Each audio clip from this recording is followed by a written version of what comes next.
वो कहावत आप लोगों ने सुनी होगी ना कि हद से ज्यादा चालाकियां भी रहना, हद से ज्यादा होशियारी भी रहना, या फिर यूं कहें कि हद से ज्यादा ही सही करना कभी कभी हद से ज्यादा नुकसान कर जाता है।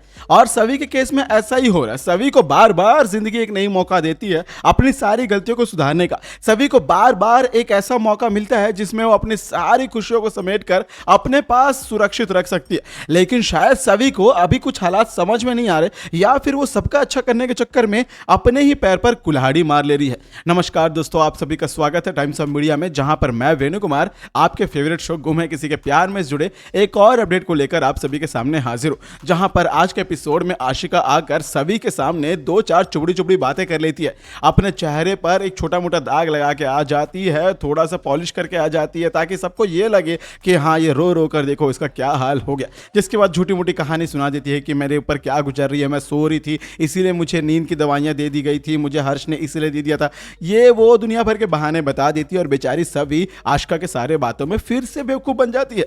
यानी कुल मिलाकर सभी को बार बार मौका मिलता है, जिंदगी बार बार मौका देती है। और आज तो इतना बड़ा मौका था, सभी के पास सही खुद आई थी और सही ने सभी को छोड़ने का फैसला ही नहीं किया था। अरे कभी तो उस बच्ची से कोई पूछ लो भाई, सही तो खुद ही से बोल रही है कि मैं नहीं जाना चाहती हूँ, मैं परी आंटी के पास ही रहना चाहती हूँ, मैं नहीं जाना चाहती हूँ अपनी मम्मी आशिका के पास। तो फिर भला उस बच्ची के साथ जोर जबरदस्ती क्यों की जा रही है? हाँ, ये मान लेते हैं कि सभी तुम्हारा उस बच्ची से कोई रिश्ता तो नहीं है, लेकिन एक बच्चे की मन मर्जी के बारे में तो सोचा जाना चाहिए ना। हाँ, ये अलग बात है कि उसकी माँ के हक के सामने तुम्हारा कोई हक नहीं बनता, लेकिन शायद तुम्हें एक बार इस बारे में सोचना चाहिए सभी। और कहीं ना कहीं यदि रजत ने तुम्हारे पास अपनी बेटी को छोड़ा है, उसकी माँ के पास नहीं छोड़ा, तो सोचना चाहिए कि कितना बड़ा फैसला है। यदि रजत तुम्हारे पास उसकी बेटी को छोड़ सकता है तो यही इसीलिए एक बाप का दर्द जानो तुम। और कहीं ना कहीं तुम्हें इस बात को समझना होगा, या फिर यूं कहें कि सब कुछ तुम्हें दिख रहा है लेकिन तुम देखना ही नहीं चाहती हो। अरे सभी, कोई भी एक बाप एक पराई औरत के पास अपनी बच्ची को छोड़ रहा है तो सोचो कि वो किसी और औरत के पास इसलिए नहीं छोड़ रहा होगा क्योंकि उसके पास उसकी बच्ची सुरक्षित नहीं है, या फिर वो उसे पालने के काबिल नहीं है। लेकिन तुम्हें यह सब सिनेरियो कहां समझ में आ रहा है? तुम्हें तो सिर्फ और सिर्फ अपने ईगो की पड़ी है कि मैं रजत से, या फिर यूं कहीं कि उस भाटिया परिवार से अलग रहना है, यहां जाना है वहां जाना है, आशिका से उसकी बच्ची को दूर नहीं कर रहा है, एक मां से कैसे दूर करूं।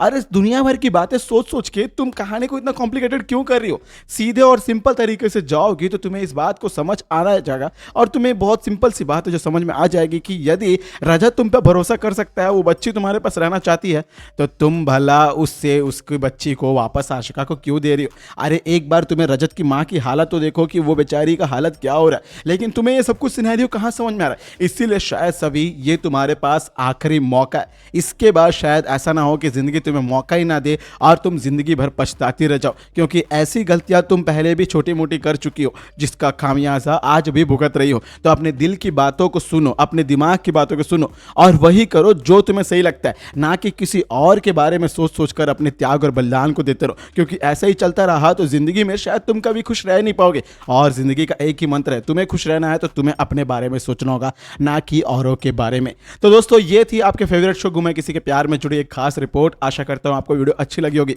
वीडियो यदि अच्छी लगी हो तो बेशक वीडियो को लाइक करें, हमें सपोर्ट करें, वीडियो को शेयर भी करें, सब्सक्राइब कर लीजिए दोस्तों आपके अपने YouTube channel times of media को, ताकि आपके फेवरेट शो गुम है किसी के प्यार में जुड़े सारे अपडेट को आप सबसे पहले पा सके। मैं वेणु कुमार मिलूंगा आपसे अगली रिपोर्ट में, तब तक स्क्रीन पर मौजूद इन वीडियो को आप देख सकते हैं। ध्यान रखें अपना, बाय बाय, टेक केयर।